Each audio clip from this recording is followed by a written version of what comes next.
예, 비하인드 뉴스 시간입니다. 안지연 기자가 나와 있습니다. 안 기자, 첫 번째 키워드 볼까요? 네, 첫 번째 키워드 올드보이에서 마이너스 손까지입니다. 예, 바른미래당 당대표 후보 토론회 모습이군요. 네, 특히 손학규 후보를 공격하는 주요 포인트에 대해서 저희가 얘기해 보려고 하는데요. 예. 이 바른미래당 전당대회 9월 2일입니다. 이제 2주 남은 건데요. 민주당 못지않게 신경전이 치열한 상황입니다. 현재 손학규 후보를 향한 다른 후보들의 공격이 거센 상황인데 이 손 후보는 당대표 출마 선언 때부터 올드보이라는 공격을 받아왔고 어제 열린 TV 토론에서도 마찬가지였습니다. 예. 이 손 후보 현재 71세인데 특히 정동영 민주평화당 대표와 또 민주당에서는 이해찬 후보와 함께 묶이면서 올드보이라는 논란 계속되고 있는 겁니다. 예. 해당 사진은 11년 전인 2007년도 사진인데 당시에 대통합민주신당 대통령 경선에 나란히 나온 바 있었습니다. 저게 벌써 11년 전이군요.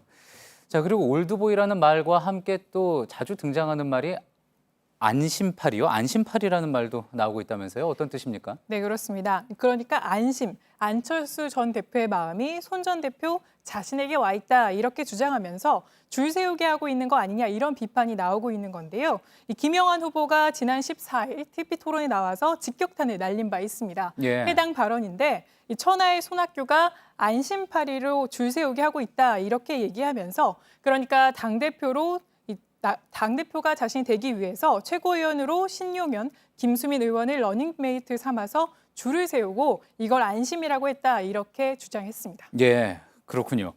자, 그런데 오늘 키워드가 올드보이에서 마이너스의 손까지 아니었습니까? 그럼 마이너스의 손도 아마 손학규 후보를 공격하는 근거로 사용되는 어떤 용어인가 보죠? 네, 그렇습니다. 어제 열린 TV 토론에서 나온 말이었는데요. 이른바 손학규 징크스로 불리면서 손 후보가 그동안 정치적 주요 선언할 때마다 큰 사건이 터져서 묻힌 바가 있었는데 이에 대해 마이너스 손 아니냐 이렇게 공격한 겁니다. 해당 발언 들어보시죠. 예. 대표님의 정치적 결단과 이런 과정을 통해서 보면 조금 타이밍이 좀 안 맞는 그런 경우가 있는데 우리가 국민의당 창당할 때 내려오셔서 같이 그 고난이라고 할까 어려움을 겪었으면 우리 손학규 후보님은 그 마이너스의 손이라는 얘기를 제가 들었습니다.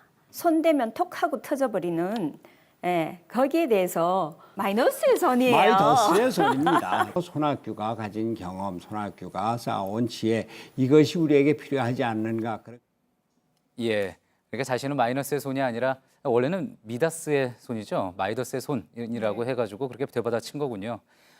그만큼 아무래도 이제 손학규 후보가 가장 지금 유력한 상황이니까 다른 후보들의 공격이 집중되고 있다 이렇게 볼 수가 있는 거겠죠. 네, 그렇습니다. 여기에 하태경 후보는 오늘 긴급 기자회견을 열고 손 후보 비판했습니다. 그러니까 손 후보가 어제 TV 토론에서 한 말이 거짓말이었다 이런 주장이었는데요. 일단 문제의 발언부터 들어보시죠. 제가 어떻게 박근혜 대통령 밑에서 종이랍니까? 그런데 2016년 당시를 다시 거슬러 보면 손학규 후보가 당시 민주당 전 대표로 이 거국 내각의 총리 후보로 거론된 바 있는데요. 그때 언론사 인터뷰에 나와서 여야가 합의된 거국 내각이면 이 총리를 수용하겠다 이런 취지로 말한 바 있었는데 이에 대해서 어제 이렇게 TV 토론에 나와서 말을 바꾼 거 아니냐, 대놓고 거짓말을 했다 이렇게 비판을 한 겁니다. 예, 이 부분에 대해서도 앞으로 계속 논란이 될 수 있겠군요. 알겠습니다. 다음 키워드 볼까요? 네, 다음 키워드는 총리의 아재 개그입니다. 예, 이낙연 총리의 모습인데 아재 개그라고 하면 썰렁한 개그를 이야기하는 거잖아요. 네, 상황에 따라선 썰렁하지 않게 볼 수도 있을 것 같은데요. 이 총리는 현재 아시안 게임에 열리는 인도네시아 자카르타에 있습니다. 어제 출발해서 2박 3일 일정으로 방문 중인데 오늘 선수촌을 찾아서 한국 선수단을 격려했는데요. 그런데 이 자리에서 농담을 날렸는데 해당 농담 직접 들어보시죠. 예. 엊그저께 축구에서 말레이시아한테 진 것을 관심은 충분히 높아졌으니까 더 이상 그런 충격요법은 안 쓰셨으면 좋겠다.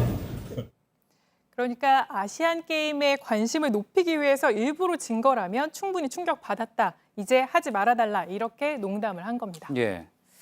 저는 재미있는 개그 같은데요. 네. 예, 엊그저께 경기라고 하면 이제 말레이시아전을 이야기하는 거겠죠? 네, 맞습니다. 지난 17일 열렸는데요. 그런데 말레이시아가 피파 랭킹으로 따지면 164위, 그러니까 약체로 여겨지는 팀이어서 그만큼 충격이 컸습니다.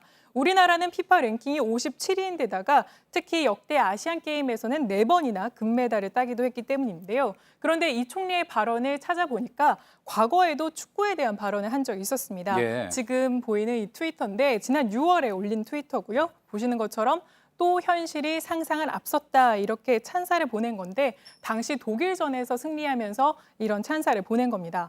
그런데 말레이시아에 진 상황이야말로 현실이 상상을 앞선 거 아니냐 이런 자조 섞인 농담도 나오고 있습니다. 그럴 수 있겠군요. 잘 들었습니다. 비하인드 뉴스 안지연 기자였습니다.